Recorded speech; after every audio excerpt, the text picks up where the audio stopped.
The wording on this problem was actually like some stuff got deleted and I don't know why. So on this line here it says through the first, that was supposed to say the first 1/4 of that distance there's an acceleration of 2.25.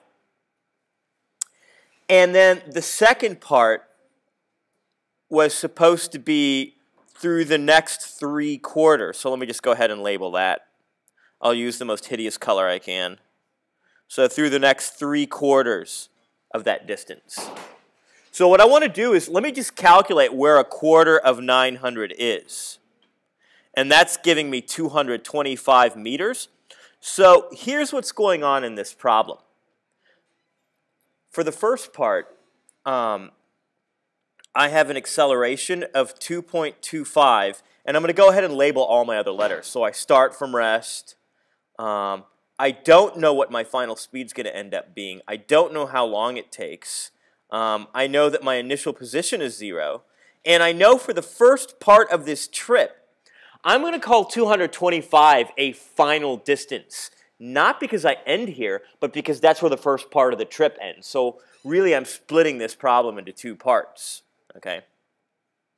So I guess if I wanted to continue, this would be x0 for the second part. I don't know what v initial is going to be. I don't know what the time is going to be. I know the acceleration is backwards even though I'm going forwards. So it's going to be negative 0.75 meters per second squared. And I'm given a final x. So that's the data that I have to start with. Okay. Now, one thing. They say, what's its travel time and what's its maximum speed? Now, the first mistake that people make is they assume that they have to solve the problem in exact order.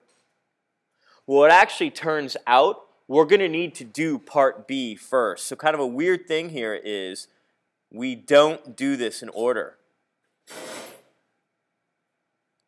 And so I want to urge you on your exam, don't worry about the order of the problem. Worry about plugging everything you can into a formula and trying to get an answer. So let me do the first part and just see what I can solve for. What I mean by the first part is the first part of the motion, okay, not part A. So let's just set this up. I don't have time, so I'm going to pick the formula with no time. So I have v squared equals v0 squared plus 2 times a times x minus x0. So I have v squared equals 0 squared plus 2 times 2.25 times 225 minus 0. That gives me a little of algebra, and I'm actually going to go ahead and simplify that now.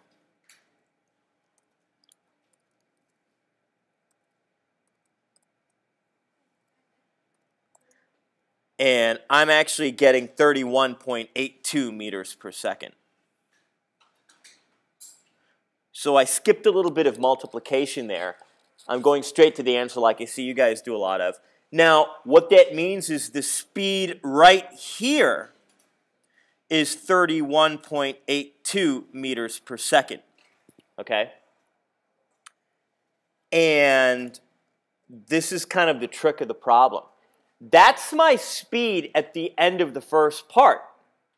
Now the trick here is that also means my initial speed for the second part of the trip is going to be 31.82 as well. And so what I've actually inadvertently done is solved for the maximum speed without meaning to. Because once I cross into the second part, I'm going to have to start slowing down from there, right? So that's kind of the idea. Now, let me go ahead and get the travel time. So, whoa, this is B. Whoa, that's B. Okay. Not that we're that impressed, I just want to label it on the thing. All right. Now, let's do part A where we actually want to get the time. So, here's how I'm going to do this.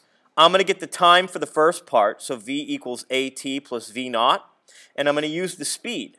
31.82 equals 2.25 plus an initial speed of 0. Oh, and I need to times this by the time. And so my time here 14.14 seconds for the first part.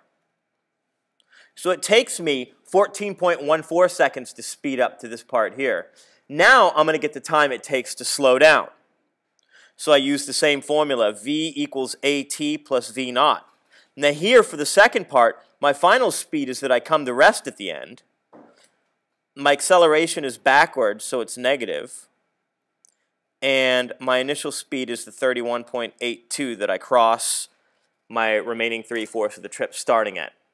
And I need to times this by t. I forgot that letter again. And so I'm going to get 31.82 divided by 0.75 equals t.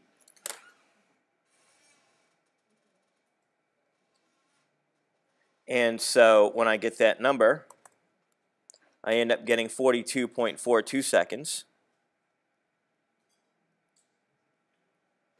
And so when I get my total time, that's going to be this guy plus this guy here. So the total time is going to be 14.14 plus 42.42.